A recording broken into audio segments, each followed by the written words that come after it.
Jtv, your #1 Christian channel. Welcome back to We Do Recover. This afternoon we have a wonderful guest, and her name is... Good afternoon, viewers. My name is Caroline Kagia. Yes, and my name is Bernard Mongi, and today we're going to have a very, very candid discussion about what addictions is. And everywhere you go, you keep on introducing yourself like, I'm Caroline Kagia. I'm an addictions... A certified addictions professional. Yes. Fafanua Saidi. Certified an addictions professional is somebody who has gone to school and studied about the causes of addiction. What causes addiction? For me, in my case, I went to study chemical addiction. That is alcohol and drugs. Yes. Yes. So, but today, tutaguzia tu hapo kidogo. We'll only be looking at that very, very shortly. So, please introduce us to your family, who you are. Basically, who are you? What are you? Where do you come from? Okay. From the top, I am Caroline Kagia. I am a mom of 2. I'm a single parent. My son is 15. My daughter is 5.5. Born and bred in Ngong. Or did I say I'm not married? Yes, I'm not married. What else? What position are you in the family? I'm the firstborn in a family of 5. Most importantly, I am born again. Jesus Christ is Lord of my life. Awesome. And I love him with everything I've got. Amen. Because of where he has removed me from, and because of where he's taking me to. Awesome. Yeah. So, and today basically you've come to, you're coming to share a bit about your life story. A bit, because we know for people who are in recovery, if they were to give you the whole story, you'll have to do like 6 seasons or 6 seasons of a whole series. So, very briefly, how was your childhood? How was it like? Wow. My childhood was interesting. It had its ups and downs. I grew up as a very conservative child, meaning I was not very much of a talker, unlike now. I remember growing up with self-esteem issues, and I have always been open to saying that I grew up with a sense of rejection. But that's a story for another day. But probably that is what led me to do things that I did later on in life. Okay. So I was not really much of a talker, but I was quite active in school. I used to play the piano. I'm gifted naturally. I play the piano. I was in the choir. And I was a swimmer. But apart from that, my childhood was pretty laid back. Yeah. So was there family, were there issues within the family at that particular time, other than you having your own kawaida ups and downs? I don't know. That's a loaded question. But there are issues. Well, I would say there was a bit of coldness, if I can call it that. There was a bit of coldness when I was growing up. My mom was struggling with her own issues, so it used to pass on to us as kids. And I remember we are 5, and I remember the first 3, that is myself, my brother, and one of my sisters, would sit my dad down and try and talk to him and tell him, talk to mom. Mom is so quiet. She doesn't talk to us, and she's always angry at us. Just talk to her. Okay. And my dad was he's still a pretty laid back guy. So he used to try and, water it down. But you see the ripple effect came. Yes. Years later, right from teenagehood until pretty recently. Yeah, we've had those issues.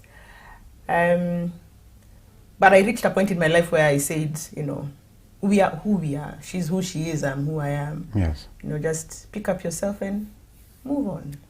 Yeah. Okay, so basically, so you had what you would call normalish childhood? My childhood was normal. In fact, in comparison to many, Yes. I would say it was a good childhood. I've grown up with both my parents. Yes. I have not lacked Mm-hmm. materially. Mm-hmm. I have not lacked. I've gone to the best schools. Mm-hmm. And God has been faithful Awesome. through it all. Awesome. So, moving on. So, what got you into the life of now becoming an addict, an alcoholic? What started off? What started off your journey? What kick-started you down this path? Or call it down the path, because it usually goes down. Yeah. Mm.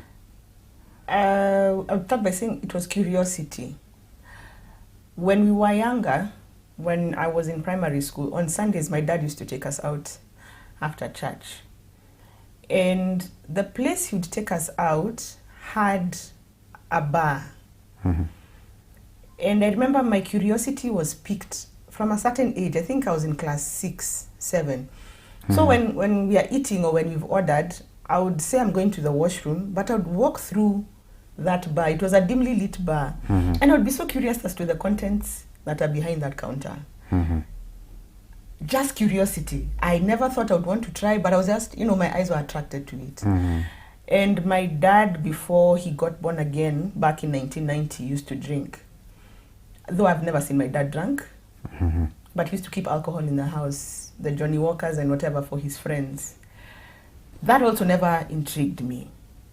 I had vowed to God when I was very young that I would get married when first and foremost I'm a pure girl.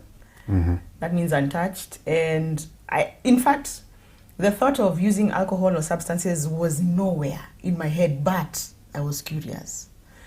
So you're forever the scientist. I was forever the scientist, Mm-hmm. So I go through primary, I go to high school.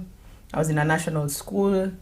After Form 4, I got the privilege of doing my A-levels. So I get to Form 5. Now, please remember, throughout my growing up, I've had insecurity issues. I've had low self-esteem. I was not, those girls who walk in groups. I was never, because I had grown up thinking and being told, oh, you're not pretty, you're ugly, you have to be big. So I grew up as a loner. Mm-hmm. So here is Caro. Caro has joined Form 5. I was doing it under the British system, not until my parents were rich, but they had sacrificed, because I'm the firstborn, to pave way for me to leave the country after my Form 6 for the others to follow. So Caro gets to Form 5 and I would say mini culture shock, because now here was the first time I'm seeing girls, African girls who smoke. I'm used to seeing white girls who smoke, but on TV. Okay, so here I'm seeing it in my space, and this is so new to me. And so I get into the system and I become friends with somebody who was very popular. She was in my class, very popular, very beautiful, and she's a smoker. So first, even before alcohol checked in, cigarettes checked in. And I smoked for a longer time than I did drink alcohol. So, of course, I'm pure, a virgin, and which she was not. And in the course of one of our discussions, she discovers, hiya, Caro is Anaya. But she knew there was a boy I liked somewhere in a different school. So she told me, you know what, I'm going to give you a dare. If you sleep with this guy, I'll bring you a bottle of wine. So I'm thinking, okay. Peer pressure, self-esteem, when they're put together, not very nice. So I arranged with this guy and, whatever happens, happens. And I've already broken my first vow to God. But I'll never use substances. I'll never even sleep with anybody until I'm married. So here I've done it. And on Monday I come to report. And my friend is so excited. You could think she's the one who was there. Of course, it was not the experience that I thought it would be, because I grew up reading these romantic novels in school, and they tell you all these the things. Mills and Boon. The Mills and Boon, and it was called Jackie Collins and the rest. So, and she's so excited that she says, you know what, tomorrow I'll bring for you your bottle of wine. And true to her word, she brings for me the bottle of wine, 12% to 50 ml red wine. She tells me, you go home and drink this thing slowly, because you've never tasted alcohol before. Make sure you drink it slowly. Slowly. And you're seated on your bed and you open the window, because alcohol has got a smell. The alcohol is in my bag. I'm vibrating because I'm thinking I'm going to do something I've never thought of doing. So but because I want to fit in, you're not afraid of getting caught? I am quite careful that I will not get caught. Because I knew, this one, if I'm caught, I don't even know what will happen. Because I had done things in my past, like, the way we used to have those 10 shilling notes. I had been found with one in my diary. I can't tell you where I got it from, but I know I was beaten thoroughly. So I was imagining, if that was 10 shillings, what is a bottle now of if wine? I'm found with alcohol, I don't know what will happen. But I really wanted to fit in. And this girl was so popular, I really wanted to be like her. So I'm picked from school, I go home. I've done my homework, I've eaten, I've showered, I've done everything. I'm waiting for guys to go to bed. So guys have gone to bed. There's only one person who has not slept, my mother. I'm waiting for her to sleep, she's not sleeping. It's 9 o'clock, 10 o'clock. Those days news used to be at 8 or something. 9 o'clock, she's awake. 10, 11, midnight, she has gone to bed. Me, I'm awake and tomorrow is school. Okay, because I need to do this thing today. And you have to finish the bottle. And I have to finish my bottle. I have to feel how others feel. Why not? See, even me, I'm like them. Kwani. She has gone to bed. I opened my curtain as directed. Sat on my bed, opened the bottle. Drank the first sip. I hated it. The second one, yuck. It was a bland taste. Then I take, now a gulp. Hi. Then I remembered something someone had told me that if you want to get drunk, you bend over. So the alcohol shifts into your brain, direct. Sawa. So Caro has done exactly that.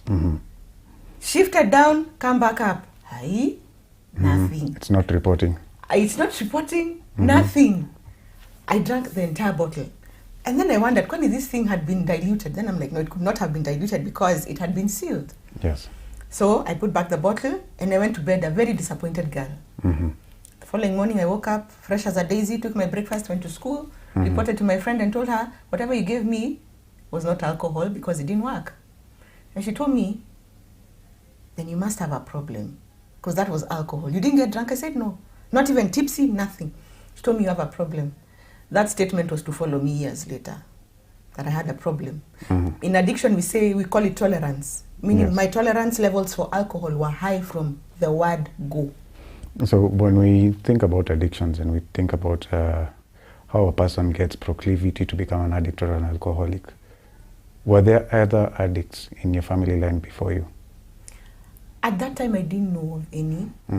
I came to know that we are probably genetically predisposed, sorry. Yes. A genetic predisposition in our family much later when I got to try and understand what addiction really is.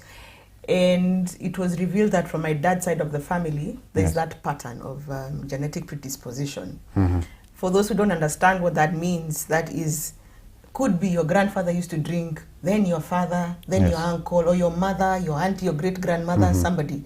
It has passed on. So chances are, if it is in your family line, you could also be a victim of the same. Yes. So when it comes to Caro, I'm not quick to say it is genetic predisposition. It could be other factors that led me to my interaction and love for alcohol. But that would explain the tolerance. That would explain the tolerance. Okay. Most probably, yeah. Yes. Yeah. Okay.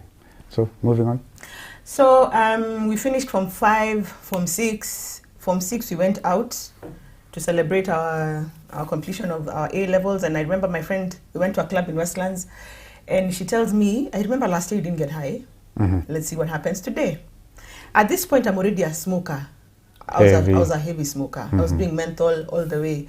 I used to smoke even at home. I would wait for my parents to disappear, then I go and smoke. I got addicted very fast, and that's the problem with nicotine. It's so addictive. So I was introduced to a drink, some canned drink. It was a cider. I drank up to 6 cans. The 6th can is the one that made me drunk. And I realized I was drunk because I woke up to go to the washroom and I found myself on the floor of the club. So I don't even remember how we got from the club to their home, because I slept in their home, in her parents' home. And I woke up and I said, never again do I want to feel the way I'm feeling right now. Hangover, I'm throwing up, I feel sick, I feel cold, yet it's hot. But never is a very strong word. There's somebody who said, you attract what you negate. Me had said never say never. But never became a very strong word that became many nevers for many years. So I go home. Now, me, I've broken so many rules before God. All the vows I had made to God, most of them are broken. Thou shalt not, thou shalt not. You know, I've done so many things that are wrong. Yes. And come January, the following year, I was privileged to leave the country. I left to go and study. I was to do a degree in advertising, multimedia and broadcasting. I was to do 2 years in Eastern Asia and then 2 years in Australia. So I get to Eastern Asia and I hated the place from the word go. And I knew Which country is it I was in specifically? Malaysia. So I got to Malaysia and I knew I'm not going to land. By the time we reached Kuala Lumpur, the airport, I had said, here, I know I'm not going to stay here. I quickly progressed from beers because I saw I could take beers and not get drunk. So now I started toying with the vodkas and the gins and whatever, which I hated, but because there was something I was looking for. And what I was looking for was not getting in beer. So I moved to spirits. I think even there's a reason why they're called spirits, because those things are spirits for real. Ikoma pepo fulani. Ikoma pepo fulani. And in Kikuyu we say, johi. It ties you. You get? So now I moved to spirits. Now I'm chasing, we call it chasing. So you're chasing beer with a spirit and a cigarette. And now I'm also toying with marijuana. So we used to call them snake bites. Okay. Snake bites. You do flash, flash, flash, Yeah. flash, flash, flash. I mean, I couldn't do the flash. I used to get sick. But I got used to it. So now I started toying around with marijuana. In Malaysia, there's this, the one they put in a pipe, the liquid one, Yes. the bong. So I'm seeing people in the room are so happy, they're so excited. Me, I'm like, what it is? There's nothing going on for me. Siski chochote. So I said, this thing is not working for me. Let me stick to my cigarettes and to my alcohol. Please note, I went to Malaysia on a harambe. My parents were not doing well. Just the way they had paid for me A-levels. They did a harambe for me to go to Malaysia, so that the firstborn can pave the way for the other four to follow. Caro has gone. She has stopped even going to class. Caro has become the life of the party. In Kuala Lumpur, I was known in so many clubs because I was tiny. I am a dancer. I still am. So I used to go. I used to rock the party. So anywhere where Caro is, Kenyans will come. Kenyans and Botswanas. And you see, that is also, I think, a defect of personality when I think about it later. Because I was a people pleaser, I used to bring crowds together to make them happy. It was not for me, you see. So you feed off their happiness. I feed off their happiness, and then when I go to sleep in the morning, I'm so depressed. And I'm like, I wish I could do it again. So Caro stopped going to class. I used to move from town to town. There was a town called Nilai, a state called Nilai, where I used to go to party. You take a train and you get to Nilai. The number of times I almost had accidents there was ridiculous. The number of times I escaped rape, I can't even count. God was just there with me through it all. So in the course of that year, my lecturers got very concerned, and they emailed back home. And they said, you need to find out what's going on with your daughter, because she doesn't come to class, she's failing all her units, there's something going on. Then of course there was a friend of mine from Kenya who she called home and she said, Caroline is drinking a lot and we're afraid she's going to die. So guess what? One day, when I'm in another state partying, Yes. in Kuala Lumpur, we used to live in an apartment with Kenyans and Botswanas. I came back from Nilai on a Sunday evening. I found the apartment empty. People have shifted. They have moved out. And I've been left for a note. And they have said, take care of yourself, we're not going to watch you die. Guys moved. Kumbe guys had planned moving kitambo. Caro has been left alone. Now, of course, I can't afford the accommodation on my own. Yes. It's ridiculously high. So what do? I have to come back home. I come back to Kenya. And my parents picked me up from the airport, very disappointed. And then even the Caro who came back is not the Caro who went. The Caro who came back is small and dark. Amekunywa pombe zimemkunywa. The Caro who left was nice, round, fat. Okay. I live in Ngong. Those days there was no bypass from JKIA to Ngong. You have to go round. You have to go round. You can imagine that journey of silence. Nearly 2 hours. In the vehicle. Nobody saying nothing. My siblings are so excited Caro is back, but they don't know why I'm back. And they can see I'm different, but they can't understand it. So we go home.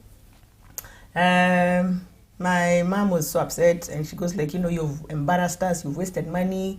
So you'd rather just take care of the cows. We used to have cows. You take care of the cows, let the rest study. But my dad was like, no, let her go back to school. So I did a double diploma here in public relations and advertising, and I did very well. And it was for 3 years. And in that time, I was a very good girl. I joined the choir. Because that thing shook me up a bit, by the way. Yeah, people can just dump you like that. And not even that, the fact that I had lived, when you sober down, or is it sober up, there's some realism that comes, or reality that comes into your head, and you're like, my God, did I actually do that? You called yourself for a meeting. I called myself for a meeting, and I said, you know what, style up. So I got saved. I rededicated my life, rather. Joined the choir, and I joined college. And I was a day scholar. Then in third year, I decided, let me board. Now, my roommates, our guys used to go out on Fridays and Saturdays. There was a place called a certain club in Kenya Cinema that was very popular. That's where they used to go. Me, I remember as a boarder, I used to sleep with my Bible on my bed. So when they come on Saturday morning, I'm telling them, watu wakokeni tu. Acha nini na nini? Haikusaidia, iwasaidi. They call me all names, they go to bed. Somewhere along the way, as I was about to complete third year, I decided, even me, I get bored on Fridays. So you see, I just join these chicks, I see what goes on. Achani fuatane na mbogi. Mi nitakunywa nini? Soda. Tukaenda, kulikuwa na club ilikuwa inaitwa Zanzibar. The one with Nigerians, Rwandese, so Zambians, and those ones, other those ones. Guys with trousers up to here. Those ones. And I couldn't understand why they like that place. So guys have ordered their drinks. People are happy. Me have ordered, there used to be the half-liter soda. Me have ordered half-liter Fanta. I'm drinking it pole. Me, I'm just sneering in my head. I'm like, Aki, what are these people doing? Aki, I wish they knew. I wish. I drank the first half. Then I ordered a small one, 300 ml. Then kitu ikaniambia, the Professor Hamu says, something told me, utakunywa soda ngapi? Kunywa tu kadogo. I remember I asked for a small Guinness. And I said, in fact, let me mix it with a lot of Fanta. It won't do anything for me. Hey, na inaingia vizuri. Now I'm starting to see things differently. Life looks much nicer. Hiyo ndio inaitwa lock. Lock ilifunguliwa. Lock ilifunguliwa after 2 years. Hey, life looks so nice. Hey, even the dance floor. Now even the bolingo music, which I hate until today. Now it sounds so appealing. Lingala. Now, on the dance floor, I join. Why? Me, I don't know where money came from. Bolingo brothers came. They started buying drinks. Tulikunywa mpaka asubuhi. Later we got to the hostel. In fact, we were paid for a taxi. We took a taxi, went to the hostel. Guilt trip has come back. Karo, mtoto wa choir. And tomorrow she's going home. She's supposed to be in the choir. You're finding the Bible on your bed. The Bible is on my bed. I removed the Bible. You see the way I'm holding this glass? I didn't even look at my Bible. I took the Bible and put it in my suitcase. And that was that. Wow. And we slept. And that Sunday I didn't go home because I didn't know how I'm going to stand in front of people in choir. And sing. And that was the beginning of a journey that took me a very long time. Wow. Yeah. Wow. So you passed, I hope. I did very well. I did very well. In my last year of college, I conceived my son. And in fact, that's when now my alcoholism became worse. Now, on that note, as we get to the second part of the story, I'd like us to go on a short break so that ukunywa maji. Looks like there's a lot to speak about.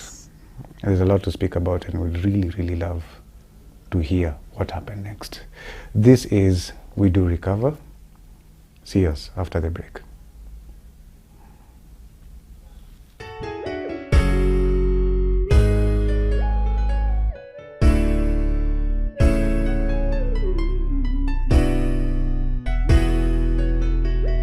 You are watching Jtv, your #1 Christian channel.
Jtv, your #1 Christian channel.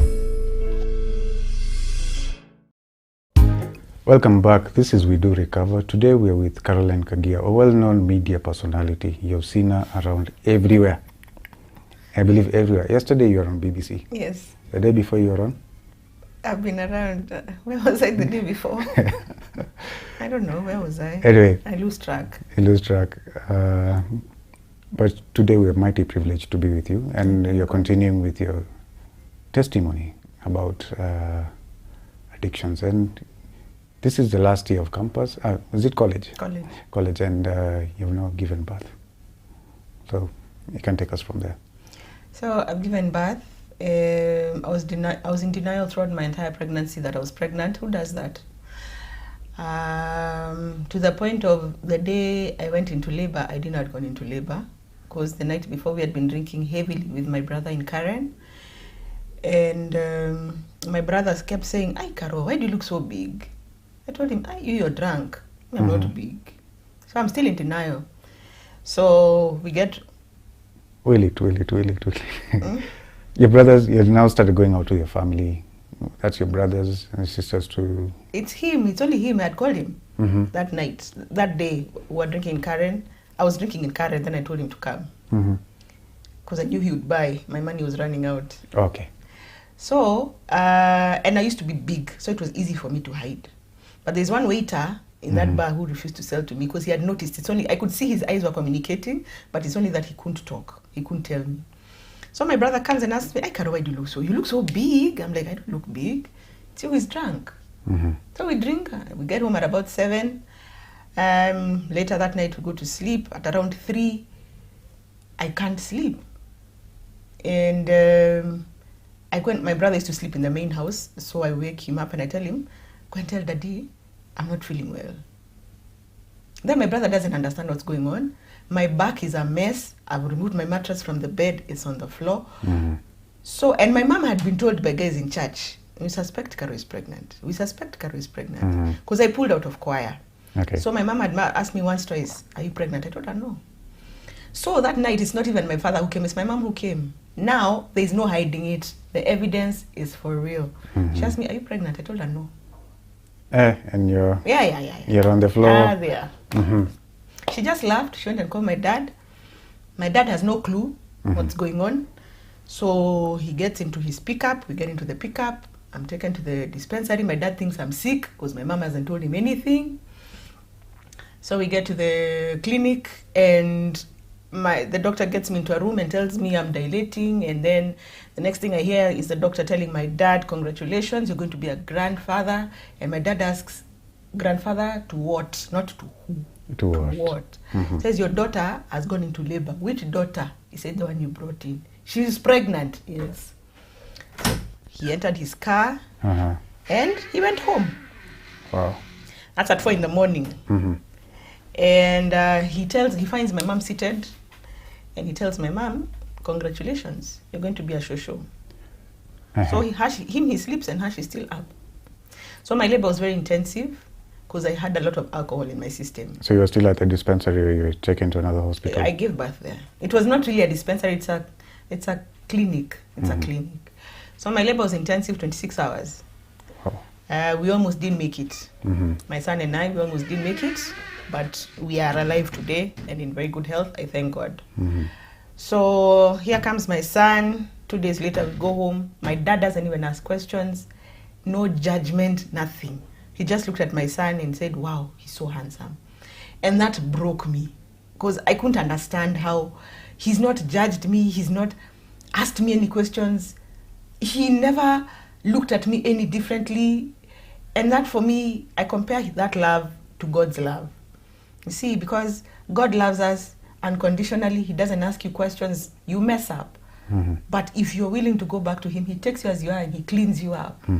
And that is the kind of relationship I've had with my dad for the longest. And I'm grateful to God for giving me such a dad. So as if that should have slowed down my drinking, when my son was 7 weeks, the craving caught up with me again. My son is 7 weeks old.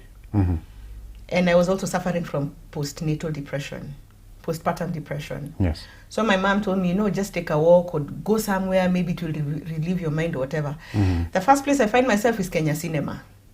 I took a matatu, went to Kenya Cinema, ordered a Guinness. I couldn't even finish it. Zanzibar. Yeah. Again. No, Dodis. It was called Dodis. Dodis. I drank half. I started feeling weird. I started feeling guilty. I left it and I went home. 4 months later, I was privileged to get a job. That was my first job. I worked for one of the biggest media houses in the country in sales. And my salary was good. Now with predictable income and an underlying problem that nobody has realized is a problem, my drinking intensified. So the postpartum depression, the alcoholism had already started. Yeah. So that's combination. That's combination. And now I'm even disappearing from home. We used to do a lot of road trips because the station was new at the time. Yes. We were introducing it to the market. So we used to do a lot of road shows. Please remember, I have a small child at home. Still breastfeeding. He's breastfeeding, but now at 1 month he stopped because my milk stopped. And so I'm hardly at home on weekends. And even when we don't have road shows, I'm somewhere partying. So my son grew up with one of my sisters and with my mom. And it became worse. Then at some point, I even disappeared from work. And that was the only job I was ever fired from. Because I've lied to HR, I'm at home with my child. My parents came to work to look for you because I've not been seen for over a week. So the HR is saying, but Carol is at home with her child. Nobody has seen me, nobody knows where I am. That was the only place I ever got terminated from employment. But God is gracious because 2 weeks later, I got a job with a South African media house. And now that is where my salary tripled. Wow. And I was traveling in between Nairobi and Johannesburg. I was in South Africa a lot and back. So now with my triple salary, Caro has officially moved out of home, but I'm living on my own. I was living in Zimmerman, then I moved to Rongai. Now I'm a drunkard. Some of my co-workers are drunkards, so we are all enjoying life together. The alcoholism has tripled. This time you're still doing sales. I'm still doing sales, and now I'm the regional manager. Sales. What's this thing between people who do sales? Because we had another lady quite recently. And again, she was talking about, she was also doing sales. Yeah. And alcoholism and sales quite... With sales, there's a lot of networking. There's a lot of all these meetings. Oh yeah, I need to buy you lunch so you can give me business and whatever. Yes. There's a drink involved. It's just like hospitality industry. Yes. Many people, sorry, I hope I don't get a backlash, but many people in the hospitality industry are also drunkards. There's a lot of those parties, so there's a lot of booze, free booze. Who hates free booze? So there was that. So now I've moved out of home. Now officially I go home on weekends, some weekends to see my son. If not, I send money because money was not a problem. Yes. Still nobody has realized there's a problem. Even I don't think there's a problem. My dad was the first one to realize I have a problem in 2007. And that is because my son was sick and he had been admitted to a hospital. And I was called on a Friday. I was in a bar, I remember, on Standard Street. And I was called to administer him medicine, and because my son wanted to see me. He was 3 years. So I rush, I take a cab, I go to the hospital. And I can't even give him the medicine because my hands are shaking. Yeah. So my dad was seated somewhere and he was just looking at me. And later he sent me a text and he told me, Carol, you have a problem. You're drinking a lot. You need to do something about it. But at that time I was so full of pride. I mean, come on. Regional manager. My salary is like this. My head is up in the skies. I didn't think much about it, and in my head I'm saying, I'm drinking my own money, kwani, and when I want to stop, I will stop. Which is what alcoholics say. Nikitaka kuacha ntawacha. Mbona uachi? You see? So it continued like that. Unfortunately, the contract with the South African company and the company that merged with here ended. That is the only job I miss until today, because I loved it. I loved it not because that I was such a great performer, but because of whatever came with the perks. Yeah, the perks that came with the job. I loved them. And after that, I've worked in sales forever. Now, the highlights of my struggle with alcoholism started in 2015. All this time you're drinking? All this time I'm drinking. 2007 till 2015? I'm drinking. My friends, some friends I've lost along the way, they've been telling me, I Carol, you drink too much. And I don't understand what drinking too much means. Carol, you drink too fast. I don't understand what drinking too fast means. We go out with some people, even men, I drink them under the table. Somebody has blacked out on the table. Me, I'm continuing. I'm thinking, what's wrong with you? So you drink water. And I was the kind of people who, I can't eat before I drink. I would rather drink first than eat later. Because if I eat, I think, najikwaza. You know, I want to get high. Because me, my purpose was always to drink to get high, not that you're a social drinker. I don't understand what that means.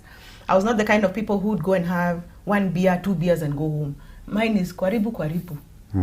And I had become those influencers, for lack of a better word, whereby on Friday I would call the bar and I would say, set 2 tables. We are coming. Tunakuja. I'm a chick and I'm setting tables, 2 in a club. I would go and find they've been put reserved. For Caro and Happy, people pleasing once again. Something I had struggled with from childhood, and until now I think I still struggle with it at some point. If I don't go, maybe on that Friday, sina pesa, I'll be called. Utalipa tu na credit, mwisho wa mwezi. Kujeni tu. We'd go. That's the kind of a person I was. So now I moved from sales to sales, always in media. 2015, I end a relationship with the father of my daughter. Yes. When she was 6 months, we broke it off. And this time it was for good, because we had broken it off severally. But it was a very toxic and very violent relationship, so it had to end. So this time you had given birth to a second child? Yes, I'd given birth to my second child, or should I say my last child. And at 6 months, we broke it off. This time we are living in our own place. And so the guy is gone. Me, I've stopped working. I don't want to work. After I lost my first job, I was never fired. I used to fire myself. I worked somewhere for a while, a year, a few months. When I get my salary for that month, I'm like, imagine I'm tired. I don't even give in a resignation letter. I just switch off my phone and I move on with life. So here, by the time I was breaking off this relationship, I was working for a law firm. I was in business development and I was earning pretty well. So come Easter, I've received my salary. I have switched off my phone. Now there's no man to go back to. It's only my kids and the house help. I don't feel like going home. I go to the club. My nanny doesn't know where I am. People are expecting me back at work after Easter. But Cara is in a club. Friday, Saturday, Sunday. See, I'd left food in my house. So whether my phone is on or off, does it matter? I have a good house girl. Whatever. Sunday I decide to go home to see if everyone is alive and well and to have a change of clothes. Because from Friday I've been in the same clothes in the same club. And you're a girl. And I'm a girl. Okay. That club has rooms. Me, I don't want room. Me, I just want to be surrounded by people who are in the same space like I am, of drinking and getting drunk and crying over something that happened in 1990. And now we are in 2016. Oh, so you were those emotional Those drinkers. ones who cry. My cat died when I was 5 years old. You know, my dog ran away. And it's those ones very suddenly. People are laughing 2 seconds and 3 minutes later. Yeah. The shosho who died in Form 2 who you never cried over properly. You know, such kind of things. Yes. So Sunday I go home. My money, of course, if you're not working, your savings go. Bills need to be paid. Kids need to eat, whatever. There's no one also now to provide for me money. My dad realized I have a problem. For years he's been telling me you need help, professional help. They've been thinking no. So what does Caro start doing? Caro starts selling things in her house. The first thing to go was my fridge. The day I sold my fridge, the truck that came for it, we passed each other with my dad on the road. So I kept telling the driver, enda haraka. Babangu ako kwa hiyo gari. I don't know why I'm thinking my dad will see me. It's my fridge anyway. But anyway, so I sold it for that. 4,000 bob.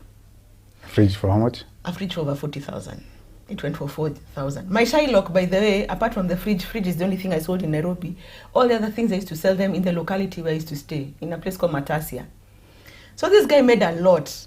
I sold my 7-seater for 5,000, 7-seater for over 60,000. As in, I did things. My baby cot. One day my daughter is sleeping in her bed. In the afternoon she comes to look for her bed. She couldn't talk. So she looks around, she says, okay. stuff. My gas cooker. I was now cooking with those stoves for 300 shillings, the green ones. Yes. And I had a whole entire gas system in my house. My wardrobe doors went. One day my dad comes to my house and he just walks right in and he asks me, were you auctioned? And I didn't even hear him ring the bell because I had like alcohol on my kitchen counter and cigarettes. And the alcohol now I'm drinking is the cheap brands. And he sent me a message later. But even before he sent me that message, he told me, because I'm named after his late mom. And he tells me, I loved my mom so much. And I'm not going to let you go down just like that. God loves you. There's a reason you're here. Get yourself together. If you need help, tell me. I cried. Those tears of alcoholics that come for 2 minutes, then after 5 minutes, you can't remember why you were crying. And life continued like that, imagine. Now, the last thing that I wanted to sell, I don't know why I never sold my TV set.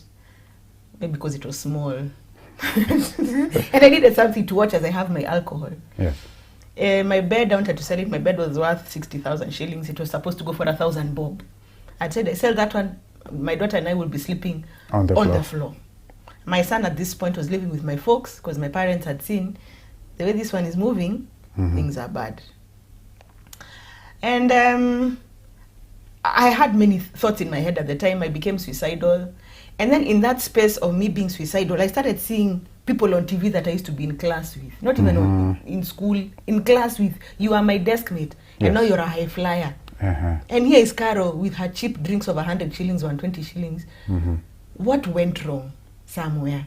What went wrong? I've lost all my friends at this point, by the way. Yes. Anytime I go to town, I have to wear like 2 pairs of jeans because that's how small I've become. I can't even stand myself. It's like I'm being pushed by the wind, I go to the Wines and Spirits in Matasia to buy alcohol. I go with her in the carrier bag. So I was known as Karo wa Munyota. That's a very bad word in Kikuyu. And they even knew, people in the Wines and Spirits knew my daughter's name, imagine. That's how sick it was.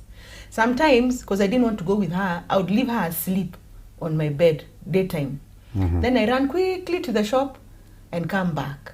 In hindsight, I'm like, what if I'd been knocked down by a car? I didn't have a nanny. It was only me and her in the house. What would have happened? You see? But as an alcoholic in that state, you don't think about those things. You're so selfish, you only think about your immediate pleasure. So for me, it reached a point I said enough is enough. People had stopped calling me because every time they call me, I will manipulate them for cash. Because that's what alcoholics do. I'll tell you, my daughter needs to eat. We don't have food in the house. We're starving. You'll send me 500 shillings. You'll send me 1,000 bob. With that 1,000 I've calculated, these are 6 quarters. My daughter will eat Weetabix for 25 shillings. Today, tomorrow, Sunday. Me, I'll buy Githeri for 30 bob or 20 bob. I come and eat. Or Mutura for 10 bob, 20 bob. Or boiled eggs, stuff like that. Because now when I'm drunk in that state, you can't cook with a stove. I burnt myself once on my leg. How that scar went, it is only God. So I sent my dad, please come in. I told him enough is enough. I need to see you. He called me, imagine. So he told me, you know where we live? Now in Kikuyu, because I can't send you money, you find your way. Okamoshi. So I carried my daughter in my carrier bag. I had not sold it. And I thank God because I don't know how I would have struggled walking with her all the way home. Got home. You walked from Matasia to Ngong. Yeah. What else could I do? I was so desperate. I am having withdrawals from here to China. I just needed to see my dad. So I go home and I tell him, I need help. I've tried to quit because truly I had tried quitting. I had tried, I'll quit for 1 day, 2 days. But the 3rd day, I will make up for those 2 days that were lost. And I'll make up for it well. So he told me, okay, fine. If that is what you've decided, it's fine. This is January 2017. This is a process that has taken 10 years. From the time my dad told me in 2007 that you have a problem. You have a problem. 2017 is when Caroline has come to say, she's sick. She needs help. So I got into treatment. I was in treatment for 89 days. I came out on the 90th day because the 91st day was my 37th birthday. That should give an idea of how old I am.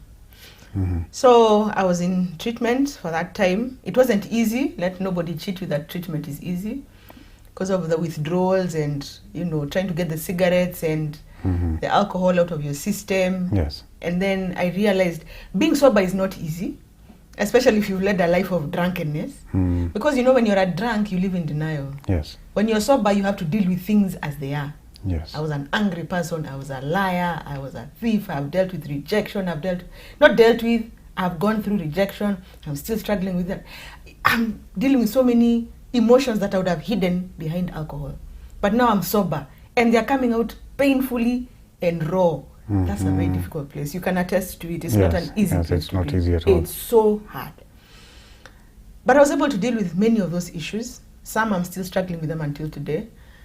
But I always say that I'm a work in progress. And I love the space I'm in right now. So basically what you're saying is once a person comes out of rehab, they're not a finished product. You're not. Even those who have never been to rehab, even those who have never drank alcohol, even those who have never engaged in any drug, yes, or even any process addiction like pornography, masturbation, whatever, we are all work in progress. And that is why for those of us who are believers, we have Christ in our lives, because he is the only finished work. The rest of us, we are on the way until we get to heaven. That is when we will be complete as who we are, as you, as me. That's when we'll be complete. For me, I'm a work in progress. But I love the work that's going on in my life because I am what I call a wounded healer. I'm able to reach out to those who are struggling with the same and to say that it's not a shame. So after I left rehab, I was so keen on learning what happened to me. What happens to me and why does it happen to others? And what made you different from other people who can drink normally? Why are people different? Yeah, you know, I wish I could be that social drinker who says, I'm having one glass of wine and I go home. If wishes were horses. So I did, I studied addiction prevention and treatment. And so now that is why I am the certified addictions professional and I'm taking it to the international level next year, God willing. So my passion is for women because in Africa we are stigmatized or stereotyped that if you're an alcoholic and you're a woman, you must be a woman of loose morals. I was not a woman of loose morals. I just got caught up in something that I would not even wish on my worst enemy. There's nobody who wakes up wishing or thinking they'll become a drunk or they'll become the best addict out there. They are whatever kind of an addict, whether you're a gambler or you're obsessed with food or with sex or, you know, all those are addictions. No one ever wants to do that. So for me as Caroline, I came out to share my story. My story is not different, that it's so unique, but for whatever reason, God has chosen to use mine. And I give him thanks and I give him glory. Yes. Because I'm able to reach out and to speak to people through these cameras and to speak to other women and say it's not a shame. Come out, speak out, get help. Not everybody has to go through treatment. Some guys just do it cold turkey and they're fine. But some of us, we struggled with it and we needed to be changed from one environment to another. So as an addictions professional. Yes. He is a terminology. Now, so what brings about the distinction about who needs to go for treatment, who doesn't need to go for treatment, what level of treatment they should get? What are these distinguishing factors? If you're somebody like me who has struggled with it, you have tried to quit on your own, you've been unable. Yes. You are a right candidate for treatment.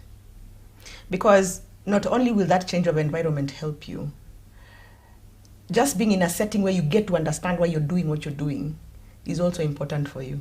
That's what I've said. There's some people who are able to quit cold turkey. Yes. And they never imbibe. There are others who their plan is not to quit, but to tone down. How that works, I'll not understand. That part I'll not say much. But there are people, even them they know. By then, do you know even an addict knows that they're an addict? An alcoholic knows they're an alcoholic. In your head, you know. Because you've tried to stop. You try to stop, and when you stop, you go through the withdrawals, the mood swings, the irritability, you're so anxious, you're so angry, you're so, you know. And then if you reach that level like me where you had to steal money or to sell stuff to enable your habit, you are the right candidate for treatment. Wow. And it depends on where you go for treatment. Because nowadays, I'm not sorry to say, there are so many establishments that are open for the sake of making money. Research is important. Yes. I know a few good ones that help people, that have helped people who are walking and standing strong until today. But not everybody is a candidate for treatment. There are some guys who just, there's something we call binge drinking. There are guys who just drink for a whole week and then they quit. That's also another problem, but that's a topic for another day. Yes. But there's also something we call the cage test. In fact, that is the simplest of them all. Cage, C-A-G-E. Cage, C meaning cut down. Have you tried cutting down on your drinking and you've been unable? A stands for anger or angry. Have you been angry with yourself, or have people been angry with you in regards to your levels of drinking? G stands for guilt. Have you felt guilty because of how you drink? And E is called eye opener, ama kutoa lock, in simple English. Have you had to look for alcohol after a night of drinking so that your body can stabilize? If you fit in any of those 4 criteria that fall under the cage test, C-A-G-E, please seek professional help. Okay. Yeah. Okay. So moving on, so what's for you in the future? What's for me in the future? Oh, what are your plans? I have big dreams, and my dreams are valid, as Lupita Nyong'o said. And with the grace of God, I intend to go very far, not only as an addictions professional, but as a speaker. I love speaking to people.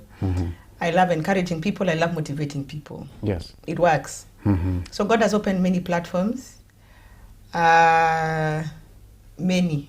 And I'm about to get onto an international platform. Unfortunately, due to Corona, it's being done here. But it's called the High Story Conference, Global Empowerment Conference. It's for women, that brings together women from all over the world to share their stories. So I'm going to run a workshop online in different, now because we're doing it via Zoom, do you say you're holding a workshop in different countries at different time frames? So I'll be holding a conference in the US and Canada, and one in Europe, and a full workshop. That one I would just say it's God. Yes.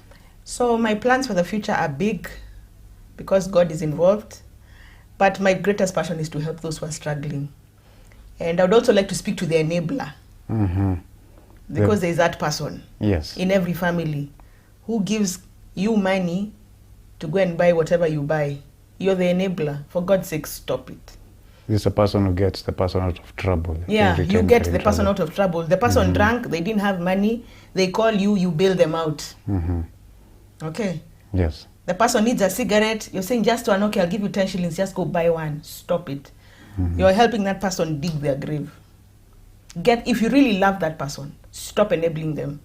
Use tough love. What is tough love? Stop helping this person with money or funding their habits. If you really want to help this person, take them to see someone who will help them. Okay. Yeah. Okay, so anything that you may have deep in your spirit or deep in your heart that you feel that you need to release unto the people? What I would say is that change is possible. If Caroline can change, and it is not me who changed myself, it is God. There is nobody on this planet who cannot change. As long as you're alive, as long as your brain is functioning, change is possible. It doesn't matter how many times you've fallen, whether it's once or twice or thrice. Recovery is your birthright. And as one of my favorite motivational speakers says, even abundance of this life is your birthright. So pick yourself up, dust yourself off, try again. I have a Facebook page called Caroline Kagia Wellness Initiative, where I reach out to people. And you may feel free to reach out to me, and I'll be able to help you in whatever capacity I can as me. So it's never late, by the way. It's never late. It doesn't matter. Even if people have written you off, even you yourself, if you've written yourself off, God has not written you off. There is still tomorrow. As long as you're breathing now, take it a step at a time, and it shall be well. Wow, there you have it. Viewers, that has been Caroline Kagia. You're welcome back. Thank you. Tashinda kukuja as time goes by. And this has been also Bernard Mwangi, your guest for today. Your host for today. Okay. Tutapona. Your host for today, and this is We Do Recover. Shalom.